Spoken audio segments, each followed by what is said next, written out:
had published recently a new book called Don't Be a Robot.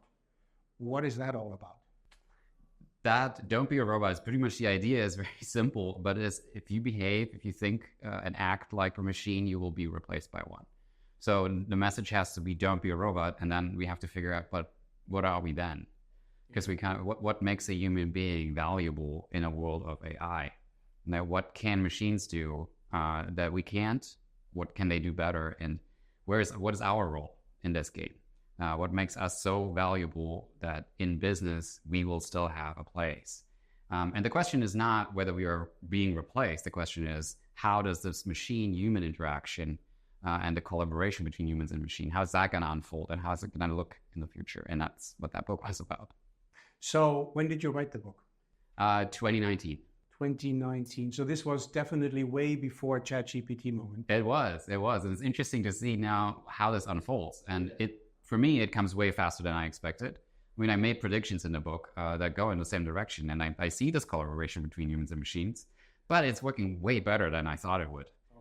So we're moving faster in working with the machines than expected. This is Connect the Dots, the AI Impact Podcast. I'm Christoph Burkhardt. Welcome to the show. So you work with a lot of companies around the world implementing AI solutions. How is AI changing the game? And what makes a good AI strategy?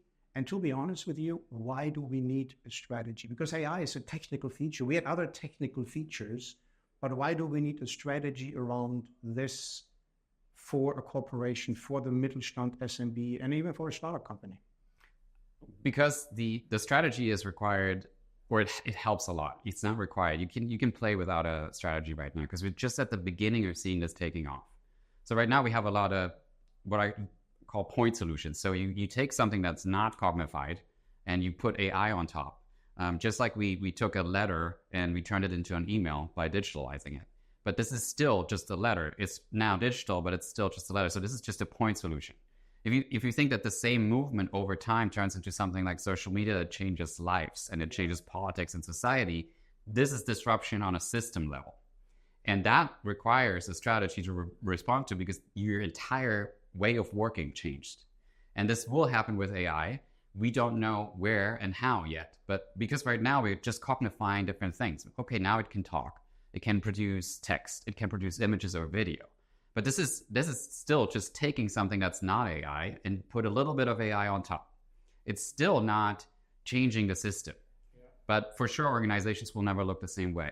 So what it is changing is, for sure, the rules of this change are everything that can be automated will be automated. Everything that's left is very complex decision-making or complex problem solving. And these two parts will be the main jobs of humans in that future. And for that, you need a strategy because you need to prepare your organization to be flipped into one where your only job is to ask really good questions and then solve really hard problems and make decisions under complete uncertainty. And we know humans are neither prepared nor are they very good at it. Mm-hmm. Most humans don't ever want to do this. Yeah. But 8 hours of decision making a day and you have no idea what to do. Like the options all look the same. That's hard. And it's exhausting, and you don't want to take responsibility for any of this. But this is what we need to prepare for, because that system change for sure is coming. And when you spoke about direct and indirect effects of AI, how are they changing, and how do you do business in your view?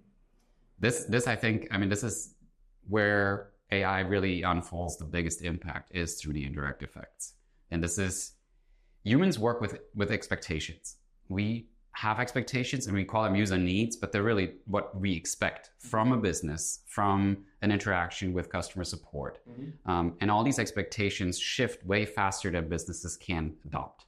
And so this is a real challenge to look at evolving customer expectations for the next 5 years. How are they going to change? And of course, we don't know everything, but some of the scenarios are way more likely than others. So waiting time will go down. Customers will be more informed. There will be more transparency about what's happening in an organization. You can't hide anything.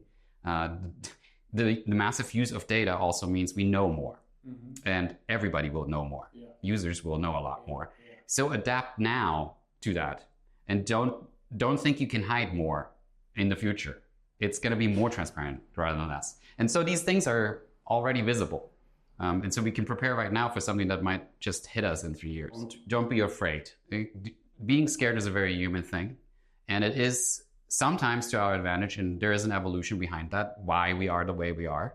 And we've been training ourselves over thousands of years to become the most adaptive that we are to this world right now.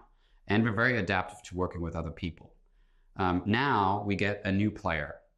AI is going to join the game. Now we need to work with AI as if it was a new player in that game. And we're very adaptive. What's not happening is AI taking over. That's a really unlikely scenario. And it's regulated everywhere. And because there is so much fear, this will probably be avoided at all cost. And what we don't see under the radar is that there are so many opportunities that because of the fear we're not taking, that could make life on this planet much better. This might save our planet altogether. This might save humanity over the long term. And this is an incredible chance for us to be better.